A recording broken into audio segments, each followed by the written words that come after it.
Hi, I'm Paris, and today I'm going to talk to you about a product that you probably don't want to go out and buy. I just bought a brand new one, but it's one of the last of the brand new ones. This company is called Pebble. I have their very first Pebble watch. This is what started the whole smartwatch fitness band craze, but 5 years after the company got started, they've been overtaken by the craze, and the craze has sort of passed on by. EpicReviewGuys.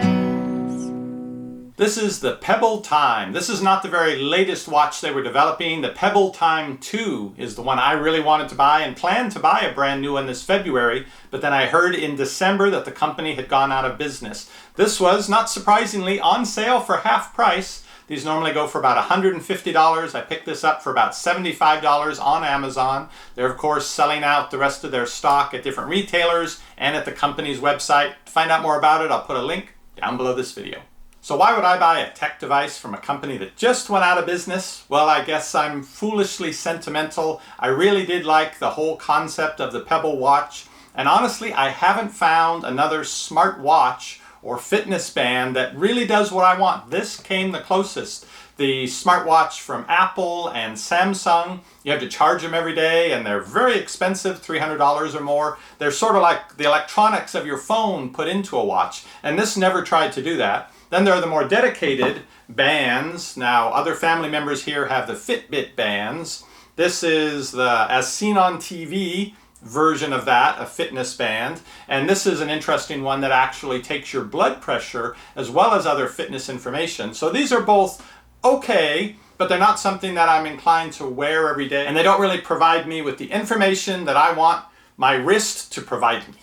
My original Pebble watch, as well as this new Pebble Time, were waterproof down to a depth that I would never descend to. So when I first got this watch, I did a number of videos showing how you might use it, because that was the thing for me. It seemed a little silly to me to get a watch that was going to talk to your phone. You have your phone in your pocket anyway. Just take your phone out and see who's calling you. Just take your phone out and check your calendar. Why do you need a watch for that? But I was so surprised that I found this product so useful. And of the hundreds and hundreds of products I've reviewed on this channel, this was probably the most used product by me. Now, maybe you can see that the band broke and I didn't replace it. It was having some issues with the screen getting faint and a little smeary inside. So I decided to wait for the release of the new, coming out this February, Pebble Time 2. That was going to have a larger screen. That's what I really wanted.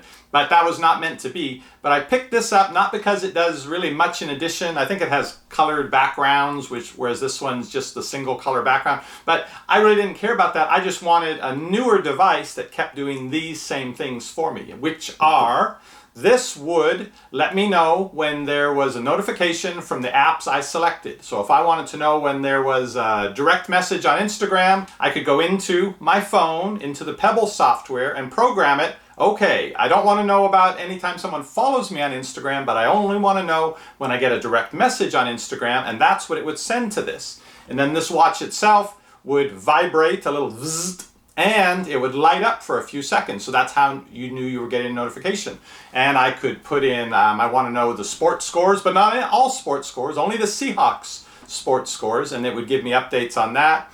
Email that came in, also events on my calendar. If there was a reminder that was going to make my phone ding to remind me to do something, I could have it happen on here as well. In addition to the standard thing you would expect, that when my phone rang or when I received a text message, I would get a notification here. The text message would come up and show me at least the first part of it. I could scroll down to see more, and it would show me the number of who was calling. Now, I couldn't answer the phone from the watch. It wasn't a Dick Tracy watch where you talk into it, but I could send them to voicemail if I knew I didn't want it to keep ringing. You could also control your music player from this, though I never really used much that feature. And because it was a very low power device, the light didn't stay on all the time, only if you flicked your wrist or a notification came in, I only had to charge this up once or twice a week. So those were the main features I really liked about it, and that's still really all I want from a smartwatch, which this promises to be without adding all kinds of fancy stuff I don't really need.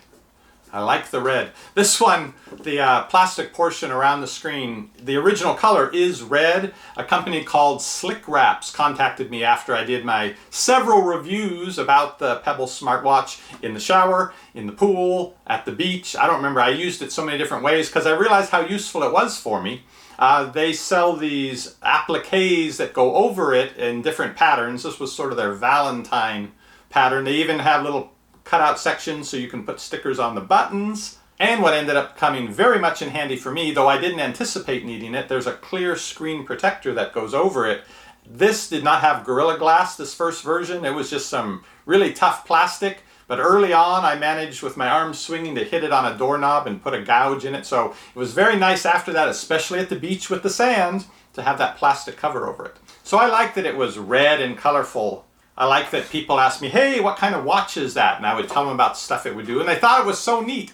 I was a great proselytizer for smartwatches, especially the Pebble watch. So what happened over the course of 5 years? Pebble started out as a Kickstarter project. Somebody had the idea of, hey, why do you always have to take your phone out of your pocket to see who's calling you, to see the text? What if you could just see that on your watch? So they made a watch that did that, and not originally a whole lot more, but it was an open source software. So programmers, just like at the App Store for Apple or for Google, programmers could go in and create apps and watch faces and different things to work with the Pebble. I even had a version of Flappy Bird. I don't know if you remember when that was the big craze, that game where you would just make the bird's wings flap up and down and try to get them through the obstacles. And they even made a version for this, so when you were bored, you could sit and play Flappy Bird on your watch. But that was part of the cool thing about Pebble, is there were lots of people doing things to help develop it.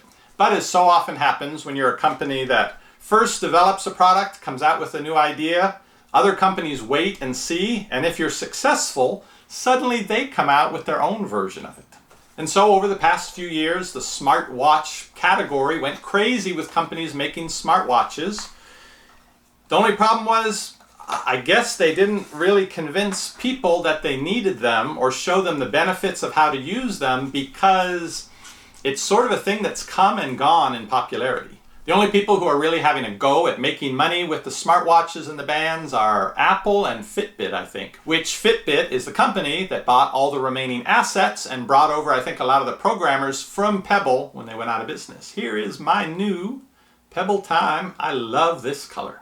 The Pebble Time has the same layout as the original Pebble watch. It has the one button on the side that you can press, 3 buttons on the other. Now this one had the charger on the side. Well, not the charger, but the connector for it. It irritated me so many times that this did not have a standard USB, micro USB connector, because if you lost the cable that came with it, you could no longer charge it. It's a little magnetic piece with the little connectors there, and there's only one that would work with this watch. With the Pebble Time, they'd moved it to the back, but I realized that the reason they did this is it's the only way you could have this waterproof, so that you could swim with it and go into the shower with it, because a connector that you actually put a cable into would certainly get water into it over time. But on the days when you could not find this cable, it was not caring about the fact that that's what let it be waterproof. All you cared about was, I can't charge it until I dig up that cable. Why isn't it a standard micro USB connector? So there's little magnets, and it grabs on there, and then it's charging, and if you accidentally pull it off, at least it doesn't break anything by doing that. Here in the extra little pouchy thing they've included with the Pebble Time is, I guess that's all that's in there. It's my new charging cable. Yep, looks very similar to the old one, and I'm gonna be just as upset when I misplace it. It occurred to me, hey, maybe I can use my cable from the original Pebble on my new Pebble Time, but nope. They made the connectors slightly different in size. That's not going to work. Also included are instructions, stickers, and warranty. This really isn't valid for anything right now. The assets of Pebble were sold to Fitbit, but I just got an email from them saying, hey, welcome to the Fitbit family, and here's $50 off to buy a Fitbit device. But now they didn't say, throw away your Pebble devices. Here's what they say. Get up to $50 off a new Fitbit device, or keep rocking your Pebble watch. While you won't see many new rollouts, your Pebble software and services will run smoothly through 2017. Just remember to keep your firmware and app updated. So that's sort of what I thought, that if you already had one of these watches and it was working fine, it'll continue to work. They won't be releasing updates to the software, so over time, some of the apps may get a little buggy when there are newer versions of Android that are released. the software that integrates with this watch may have issues. It's not going to continue to work forever, but they did say they'll keep it up to date and functioning at least through 2017. So I figure I at least have 2 or 3 years that this will work for me, which is about how long this one worked for me. When I turned the Pebble on, it told me to charge it up, so I did that. Then it told me to download the app from the App Store to the phone. I did that. Then to pair them together with Bluetooth, the phone updated the watch, so it now has the very newest firmware installed. Whether or not there's going to be a new one this year, I'll make sure and check before the end of the year, before they stop including any more updates. And as soon as it was set up, it came up and told me this. The weather in Austin right now and for tomorrow. Pressing the button here, lights it up for a few seconds so I have a chance to read it.